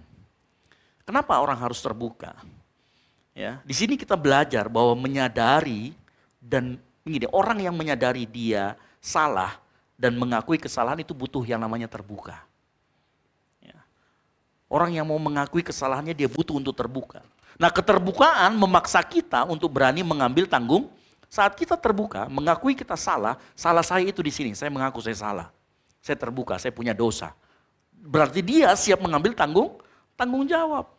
Dan itulah yang namanya kedewasaan. Makanya mulai sekarang biasakan untuk mengakui kesalahan tanpa alasan. Nah, ada banyak di sini yang kalau misalkan ini karena kamu salah. Oh enggak Pak, karena si ini. Baru pada ini karena sudah keluar alasannya. Mengapa kita tidak ambil tanggung jawab itu sebagai bentuk kita kedewasaan, sebagai bentuk kita terbuka sama orang? Ya. Apalagi dalam kepemimpinan. Kalau kepemimpinan baru kau lempar-lempar tanggung jawab, engkau belum sebagai pemimpin di sana. Ya. Berani mengambil tanggung jawab itu adalah bukti kedewasaan. Nah, dalam dunia pekerjaan itu kita selalu berbicara bagaimana kita bisa menerima, memikul dan menyelesaikan tanggung jawab. Di dunia pekerjaan itu selalu begitu, berbicara tentang bagaimana kita menerima, memikul tanggung jawab dan menyelesaikan tanggung jawab itu. Ya. Makanya begini, pernah Anda lihat begini, ada yang pernah mengeluh begini, ini cerita warung kopi lah. Pernah nggak kita berpikir bahwa kenapa sih Satpam itu, mohon maaf ya yang pekerjaannya ini mohon maaf, kenapa security atau tenaga keamanan yang misalkan jaga di mana begitu, gajinya, salary-nya itu tidak seberapa dengan CEO-nya. Padahal dari sisi pekerjaan, yang mana lebih capek? Jaga itu keamanan atau cuma sekedar di balik meja? Secara literally, kalau pekerjaan tenaga, lebih capek ini mohon maaf ya, yang jadi tenaga keamanan, betul? Fisik dia. Tapi jangan salah, orang itu dibayar berdasarkan seberapa besar tanggung jawabnya. Saya ulangi lagi, kita itu, sistem kerja kita, orang dibayar berdasarkan seberapa besar tanggung jawabnya. Kalau tanggung jawabmu hanya jaga satu pintu, tidak bisa kamu bandingkan dengan tanggung jawab jaga satu mall. Itu CEO-nya. Ngerti maksud saya? Jadi kalau engkau mau dibayar mahal, mulai ambil tanggung jawab yang kecil, dipercayakan tanggung jawab kecil, selesaikan. Agak besar sedikit, selesaikan. Itu baru orang bisa lihat. Ya. Percayakah kita semakin besar tanggung jawab yang kita pegang, maka semakin besar reward yang akan kita terima. Makanya jangan aneh, orang yang ada di top manajemen sama yang di level bawah di manajemen, take home pay-nya berbeda. Ini bukan masalah jenis pekerjaannya, bukan. Tetapi berapa banyak tanggung jawab yang dia mau ambil. Ya. Saya mau kasih tahu, mungkin kalau misalkan dia jadi security atau apa, dia hanya bertanggung jawab satu pintu. Pintu itu ditanggung jawab di situ. Kalau ada maling yang masuk situ, ya itu tanggung jawabnya. Tetapi pimpinan kepala cabang bank, contoh misalkan, kalau bank itu kerampokan, tetapi lewat pintu yang lain, dia tetap salah. Tapi security yang menjaga pintu itu tidak salah. Misalkan ada 2 pintu, security ini jaga di sana, security ini jaga di sana. Kebobolan, tapi lewat pintu di sana. Kepala banknya tetap dipecat. Karena apa? Dia bertanggung jawab terhadap semuanya. Dan itulah dia dibayar mahal. Kalau engkau mau value hidupmu dibayar mahal, berani ambil tanggung jawab. Yang setuju katakan amin. Tapi berani tanggung jawab, kalau salah berani juga mengakui. Hal yang sama yang Nehemia lakukan di dalam dunia pekerjaan. Kalau salah akui, supaya bisa evaluasi. Orang yang tidak mau mengakui kesalahannya susah sekali dievaluasi. Ya, dan saya mau kasih tahu, di hadapan Tuhan kita sama. Setiap kali kita mengaku dosa di hadapan Tuhan, kita menangis di hadapan Tuhan. Saya mau kasih tahu, 1 Yohanes 1 ayat 9, ada sebuah jaminan pengampunan yang tersedia buat engkau dan saya. Itu jaminan pengampunan. Artinya begini, setiap kali engkau mengaku dosa, engkau bertobat, Tuhan aku berdosa, aku terbuka, aku salah di hadapanmu. Tuhan kalau langsung ngomong, engkau ku ampuni. Tapi kalau kita ngomong, saya enggak. Bukan saya, bukan tanggung jawab saya enggak mau. Engkau orang congkak. Dan Tuhan benci itu. Dan kau dengar baik. Ya, kalau engkau mau menjadi dewasa di dalam rohanimu, yang akan nanti berpengaruh di dalam tempat kerjamu. Mulai belajar untuk dewasa, berani ambil tanggung jawab. Yang mau katakan amin. Yang ketiga, ingat selalu akan firman Tuhan. Nehemia selalu ingat firman Tuhan. Nehemia 1 ayat 8. Dia ulang apa? Firman Tuhan kepada hambanya Musa. Dari Tuhan kepada Musa. Dia ingat. Nehemia dalam doanya selalu mengingat firman Tuhan. Dan Nehemia yakin dan percaya setiap kali dia mengingat firman Tuhan, maka apa yang dikatakan dalam firman Tuhan itu pasti akan digenapi. Makanya di ayat 8 dikatakan begini, ingatlah akan firman yang kau pesan kepada Musa hambamu itu, yakni bila kamu berubah setia, kamu akan kucuriberikan di antara segala bangsa-bangsa. Tetapi bila kamu berbalik kepada aku dan tetap mengikuti perintah-perintahku serta melakukannya, maka sekalipun orang-orang buanganmu ada di nyawa langit, akan kukumpulkan mereka kembali. Dan itu terjadi. Nehemia memperkatakan itu dan itu terjadi. Nehemia ingat itu dan itu terjadi. Saya mau kasih tahu malam hari ini sebelum saya akhiri. Kita semua memerlukan firman Tuhan dalam hidup kita, yang setuju katakan amin. Apalagi kalau engkau memikul tanggung jawab. Engkau butuh firman Tuhan. Mazmur 119 ayat 19. Mazmur 119 ayat 19. Ya. Di dalam terjemahan FAYH, firman Allah yang hidup dikatakan gini. Di dunia ini aku hanya sekedar orang asing. Aku sangat memerlukan perintah-perintahmu sebagai peta dan petunjuk jalan bagiku. Ya, di dalam firman Tuhan ada janji Tuhan, ada pedoman hidup dari Tuhan. Bacalah Alkitab secara teratur. Ya, bacalah Alkitab pagi. Jadikan itu sebagai prioritas utama. Makanya di tempat ini, tanya sama teman-teman ini, ganti-gantian. Semua pelayan Tuhan, kita suruh menelaah firman Tuhan setiap hari Sabtu pagi, Saraba. Tonton acaranya ya, Saraba. Kita ngobrol dari jam 5 pagi sampai jam setengah 8. Ngobrolnya apa? Ngobrol firman Tuhan. Nonton deh, kalau enggak ikut setiap Sabtu pagi. Ya. Dan itu di situ kita selalu, ternyata firman Tuhan itu seperti itu. Ya. Jadikan baca Alkitab firman Tuhan sebagai prioritas utama. Manakala kita kecewa, bingung, putus asa, saya mau kasih tahu, baca Alkitab. Engkau baca sampai kau menemukan sesuatu yang bisa menghidupkan semangatmu, yang bisa menghidupkan rohmu, yang kemudian jiwamu disegarkan. Baca terus. Saya mau kasih tahu, kehidupan kita, waktu kita dipanggil semua orang percaya, kita semua itu penginjil, yang setuju katakan amin. Karena kan tugas amanat agung. Tugas amanat agung, Matius 28 ayat 19. Jadikanlah pergi semua bangsa muridku. Jadi otomatis kalau engkau percaya sama Kristus, mengaku sebagai orang Kristen, otomatis engkau jadi penginjil. Dan satu-satunya, salah satu cara yang paling efektif untuk kita menjadi saksi adalah menghidupi firman Tuhan. Yang setuju katakan amin. Ya, seseorang baru bisa bersaksi dengan baik. Ya, seseorang, pemain musik saya panggil semua bang ke depan. Well singer, seseorang baru bisa bersaksi dengan baik jika firman Tuhan itu yang pertama dibaca. Setelah itu setelah dibaca diingat. Setelah diingat kemudian bisa direnungkan. Setelah direnungkan lalu dihidupi senantiasa. Kata senantiasa bukan cuma satu kali, tetapi secara konsisten. Engkau konsisten butuh yang namanya komitmen. Yang setuju katakan amin. Kalau enggak punya komitmen itu namanya bukan konsisten. Ya, itu namanya mau-maumu. Namanya hot chicken thigh. Panas-panas tai ayam. Ya. Kita tutup Alkitab kita.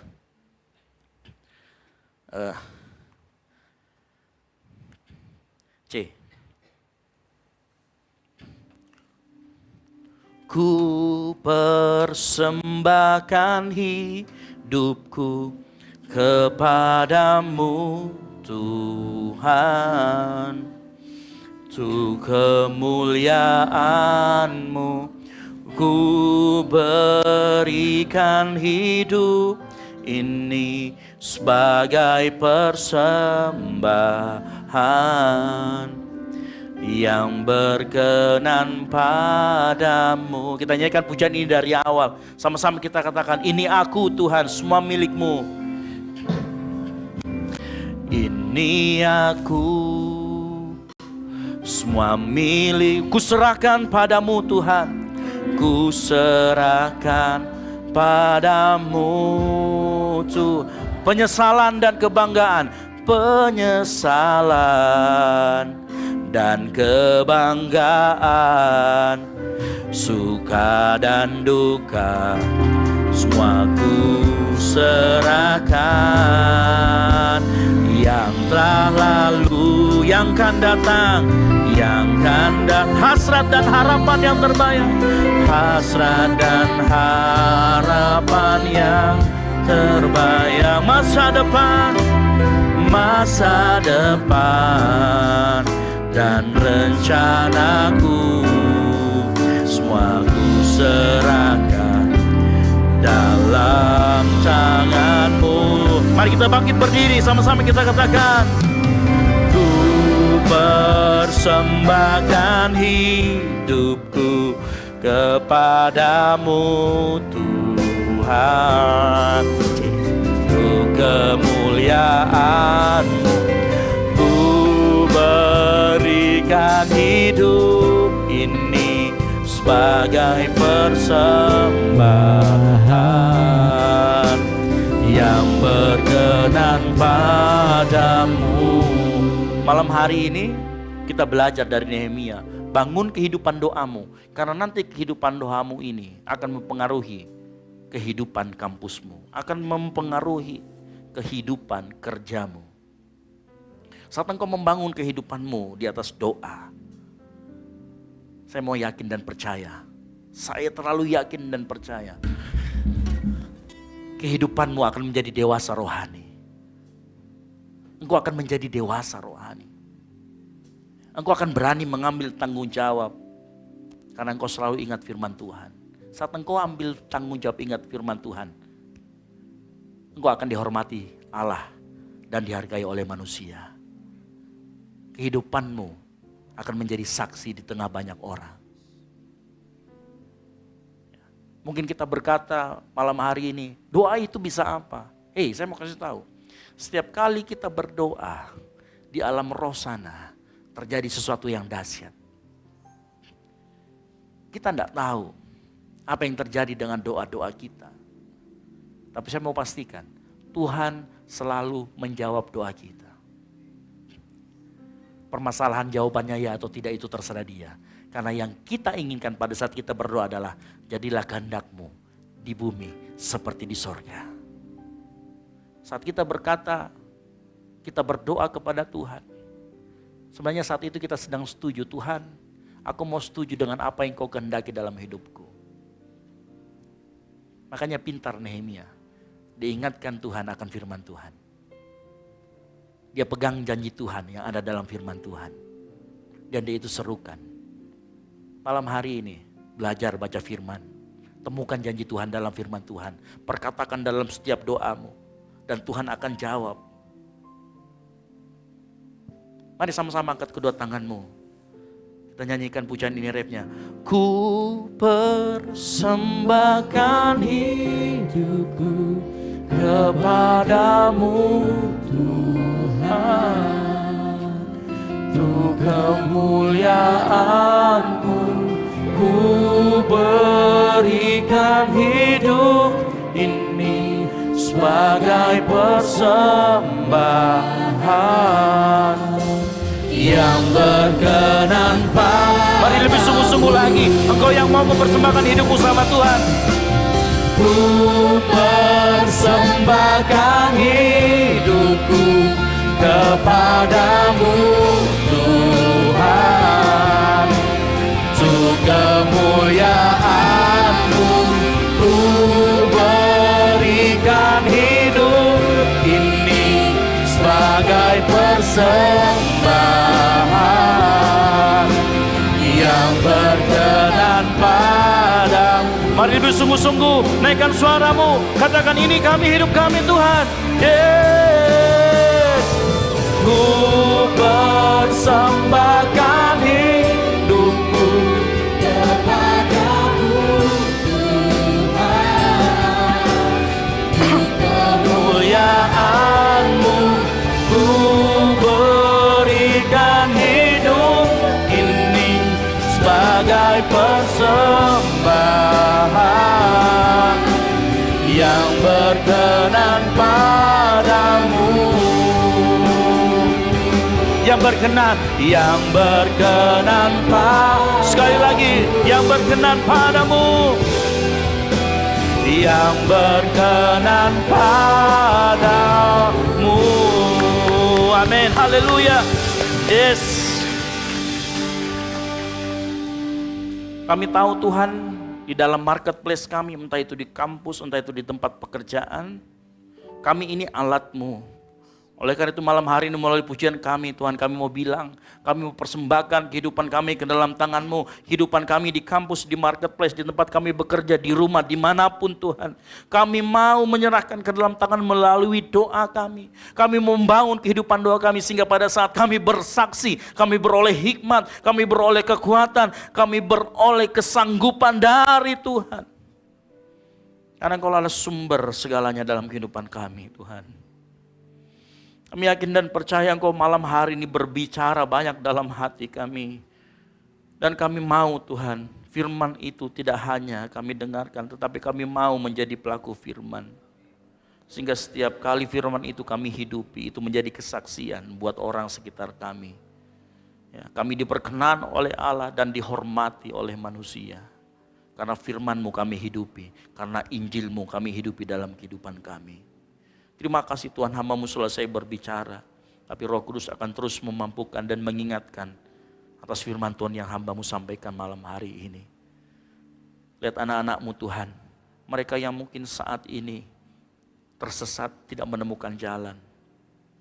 Firman Tuhan berkata, baca Alkitab-Mu.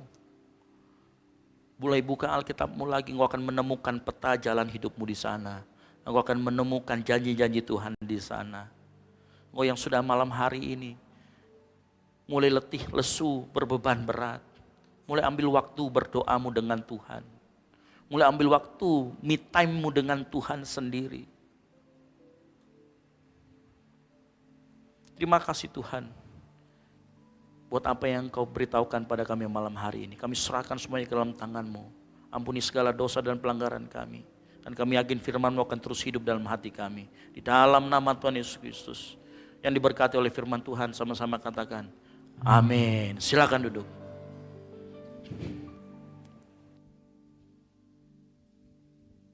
Yang diberkati Tuhan, akan kebenaran firman Tuhan, boleh lambaikan tanganmu. Beri kemuliaan bagi nama Tuhan. Kita akan memberikan tanda ungkapan syukur kita kepada Tuhan. Di depan Bapak Ibu Saudara sekalian ada 2 amplop. Amplop yang pertama untuk operasional pastori, amplop yang kedua untuk kas gereja. Mari siapkan persembahanmu, kita berdoa. Bapak yang baik, Bapak yang ada dalam kerajaan sorga, terima kasih Tuhan Engkau datang menegur kami oleh kebenaran firman-Mu. Kami percaya bahwa setiap firman yang ditabur akan menjadi buah roh dalam kehidupan kami, akan terkalibrasi dalam kehidupan kami. Bapa yang baik, kami berdoa untuk hamba-Mu dimanapun dia berdiri melayani, Tuhan pasti selalu menuntun dan menolong.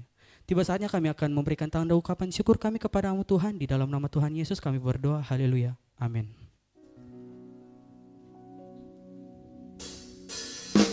Persembahan akan diberikan dari sebelah kiri saya, tengah dan sebelah kanan saya.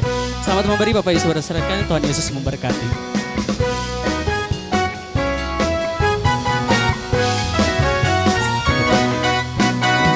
Kau ubah ratapku jadi kaya, kaya. Kau bukakan kain kabungku.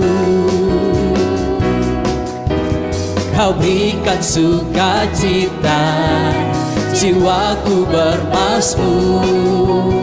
Dengan segenap kekuatanku memuji-Mu. Sekali lagi katakan pujian ini. Kau ubah ratapku jadi kaya, kau bukakan kain kabungku. Kau berikan sukacita, jiwaku bermasmur. Dengan segenap kekuatanku memuji-Mu Tuhan. Boleh sampai lambaikan tanganmu. Ku tak akan berdiam, memuji-Mu selalu. Dengan syukur padamu selama-lamanya, amin. Sekali lagi katakan, ku tak akan berdiam, memuji-Mu selalu. Ku bersyukur padamu selama-lamanya. Kita lagi pujian ini dari awal. Kau ubah ratapku jadi kaya, kau bukakan kain kabungku. Katakan kau berikan sukacita, jiwaku bermasmur. Dengan segenap kekuatanku memuji-Mu Tuhan.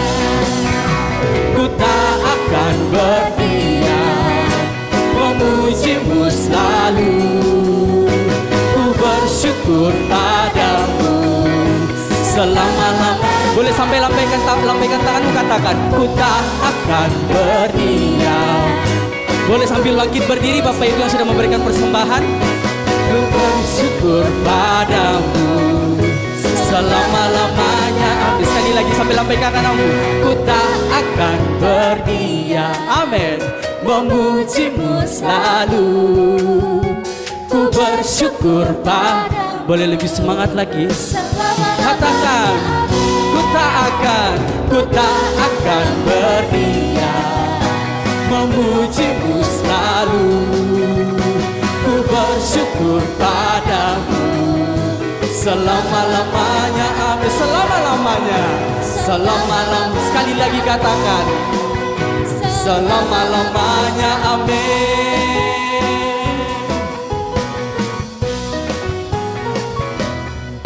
Silakan duduk Bapak Ibu yang disini. Kita akan mendengarkan informasi sepekan kepada tim multimedia. Saya persilakan.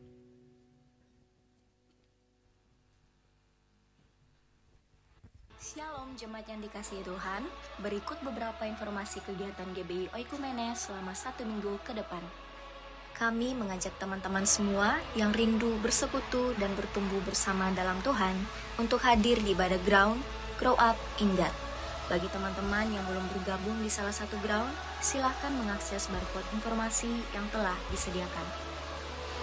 Mari belajar firman Tuhan bersama pada pendalaman Alkitab atau PA yang akan diadakan di gedung gereja.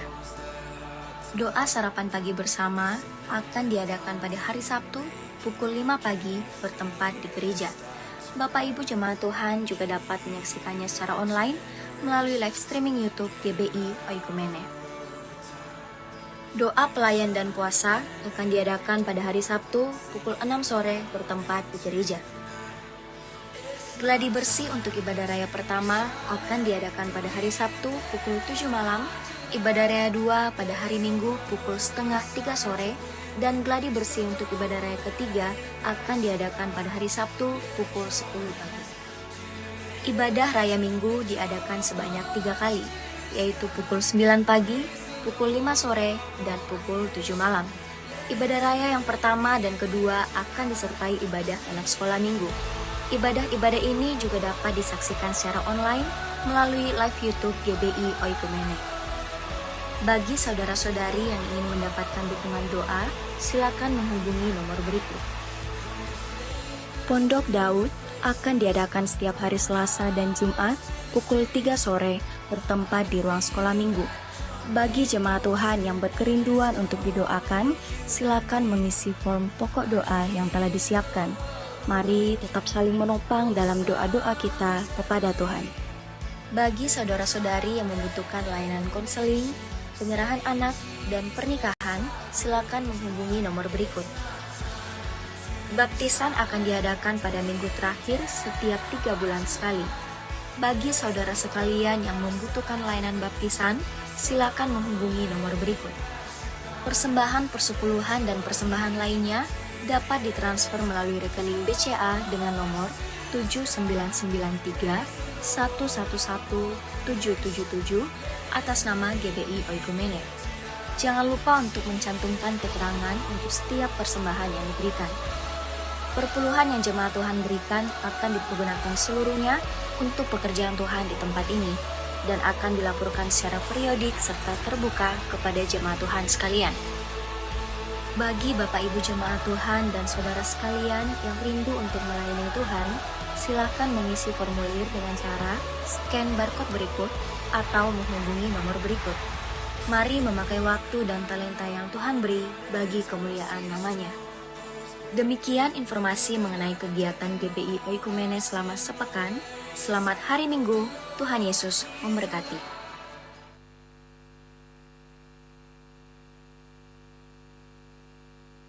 Tuhan, Bapak Ibu yang baru pertama kali hadir di GBI Oikumene di tempat ini. Kalau Bapak Ibu jemaat Tuhan yang baru hadir pertama kali mungkin merasa saya seperti tamu di tempat ini, tapi saya pastikan bahwa kali kedua hadir di tempat ini terasa seperti keluarga. Amin. Nah, bagi Bapak Ibu jemaat Tuhan yang baru pertama kali hadir, di depan Bapak Ibu ada formulir untuk jemaat yang baru datang dapat mengisi formulir tersebut dan dikembalikan ke usher, dan ada usher yang menyiapkan pulpen bagi jemaat Tuhan untuk dapat mengisi dan mengembalikannya. Dan bagi yang mengembalikan ada souvenir yang disiapkan bagi jemaat yang baru pertama kali hadir. Dan yang berikutnya tadi kita lihat ada pengumuman tentang Pondok Daud. Pondok Daud itu adalah menara doa, di mana di tempat ini, di gereja ini kita mulai membangun menara doa untuk kita berdoa setiap pergumulan, setiap permasalahan, tantangan kehidupan yang sedang dihadapi. Bagi jemaat Tuhan yang mungkin menghadapi pergumulan, permasalahan, jangan minta didoakan siapa pasangan hidup, tetapi cari, terus doakan. Nah, bagi jemaat yang sedang menghadapi pergumulan, menghadapi tantangan, bisa menuliskan di form doa dan nanti akan dikumpulkan untuk dapat didoakan bersama-sama, karena saya percaya bahwa doa kita, doa orang-orang benar bila kita doakan sangat besar kuasanya. Amin. Yang berikutnya di depan Bapak Ibu jemaat Tuhan ada barcode kecil bagi jemaat Tuhan yang rindu untuk melayani di tempat ini.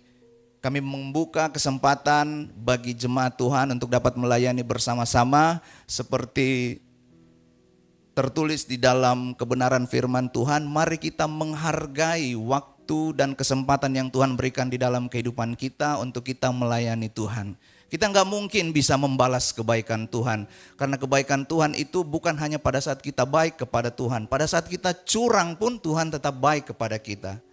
Karena itu di tempat ini dibuka kesempatan untuk kita bersama-sama melayani Tuhan.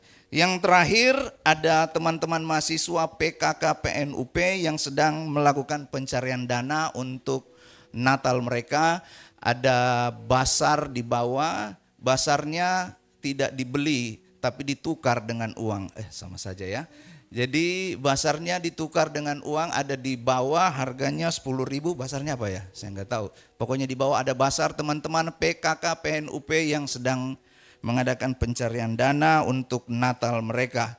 Demikian pengumuman, Tuhan Yesus memberkati. Kita akan mengakhiri ibadah kita, saya jemput kita semua untuk bangkit berdiri.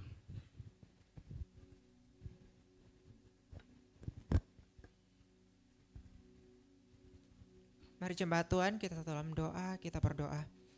Bapa, kami mengucap syukur buat kemurahan-Mu, kasih setia-Mu, buat penyertaan-Mu Tuhan dalam ibadah kami pada sore yang indah ini. Terima kasih ya Bapa buat penyertaan-Mu selama sepekan sehingga kami datang pada hari ini sebagai ucapan syukur kami ke hadapan-Mu ya Bapa. Terima kasih ya Bapa, sebelum kami berpisah satu dengan yang lain, kami ingin bersatu hati, bersepakat, ingin menaikkan pokok-pokok doa kami. Kami berdoa buat firman-Mu yang telah disampaikan oleh hamba-Mu, biarlah kebenaran firman-Mu mengambil bagian dalam setiap kehidupan kami, dan biarlah ya Bapa Engkau ajar kami untuk menjadi pelaku-pelaku kebenaran firman-Mu buat kehidupan kami ya Bapa. Terima kasih Bapa yang baik buat hamba-Mu yang telah menyampaikan kebenaran firman-Mu.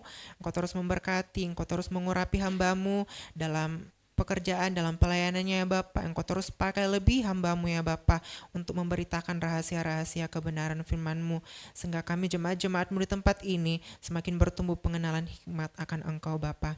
Terima kasih Bapa yang baik buat anak-anak-Mu, pelayan-pelayan-Mu yang telah mengambil bagian pada pelayanan pada sore yang indah ini.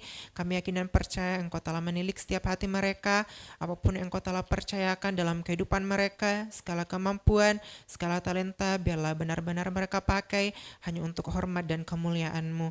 Terima kasih ya Bapa, kami juga mau berdoa buat saudara-saudara kami yang mungkin belum sempat hadir pada ibadah raya pada malam hari ini. Kami berdoa buat yang berhalangan ya Bapa karena pekerjaan, Engkau terus memberkati, Engkau terus mengurapi anak-anak-Mu dalam pekerjaan. Biarlah apapun yang menjadi pekerjaan tangan mereka, Engkau memberkati, Engkau mengurapi. Biarlah benar-benar mereka bekerja sesuai dan seturut kehendak-Mu. Buat saudara-saudara kami yang sakit ya Bapa, kami berdoa, biarlah bilur-bilur-Mu terjadi dalam setiap kehidupan mereka, mujizat kesembuhan menjadi milik bagian kehidupan mereka ya Bapa. Biarlah mereka sembuh dan bersama-sama dengan kami datang di tempat ini, datang berkumpul, datang mencari wajah-Mu ya Bapa. Buat saudara-saudara kami yang berbeban berat, yang mulai menjauh daripada Engkau ya Bapa, kami berdoa Engkau menjamah setiap hati mereka, Engkau yang mengetuk pintu hati mereka ya Bapa. Biarlah kehidupan mereka diubahkan, kehidupan mereka dimenangkan, dan biarlah Bapa mereka kembali datang kepada Engkau untuk mencari Engkau, untuk bertumbuh mencari hikmat akan Engkau ya Bapa. Terima kasih Bapa yang baik, kami juga berdoa secara khusus buat bangsa negara kami, bangsa Indonesia. Kami serahkan ke dalam tangan Tuhan bangsa kami. Biarlah damai sejahtera Tuhan menjadi milik bagian bangsa kami.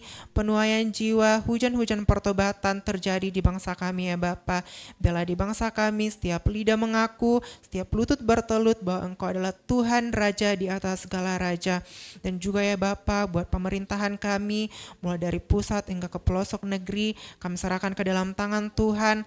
Apapun yang Engkau telah percayakan dalam setiap kehidupan mereka, biarlah benar-benar mereka memerintah sesuai dan seturut apapun yang Engkau telah percayakan dalam kehidupan mereka.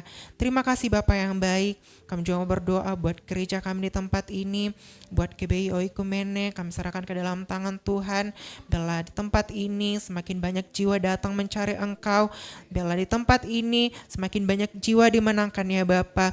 Biarlah di tempat ini apapun yang menjadi keperluan, kebutuhan pelayanan di tempat ini, kami yakin dan percaya Engkau adalah Tuhan yang selalu menyediakan ya Bapa.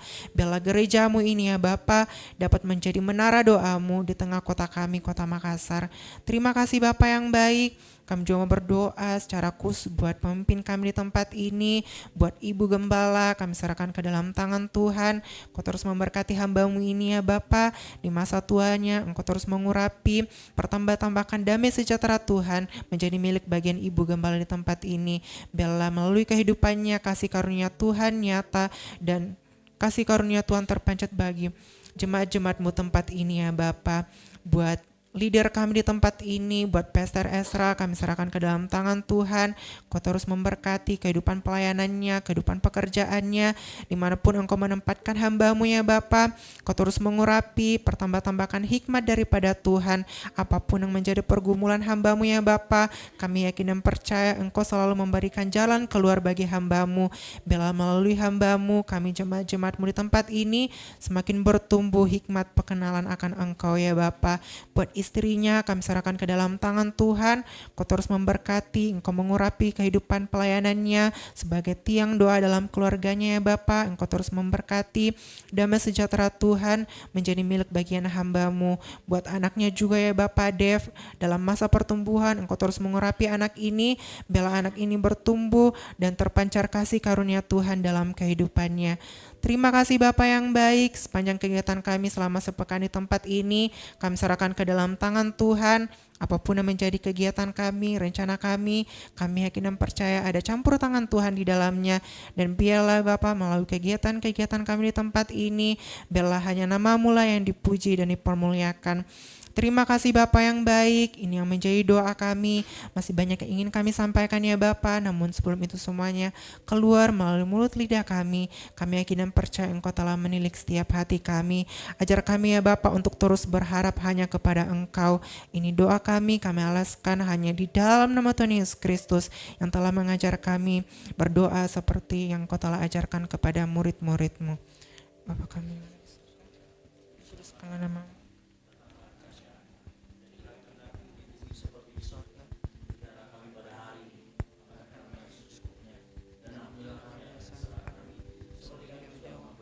Bersalah kepada kami, dan janganlah membawa kami ke dalam pencobaan, tetapi lepaskanlah kami daripada yang jahat, karena Engkaulah yang mempunyai kerajaan dan kuasa dan kemuliaan sampai selama-lamanya. Mari kita angkat kedua tangan kita terima berkat dari Tuhan dan dengarkan firman Tuhan.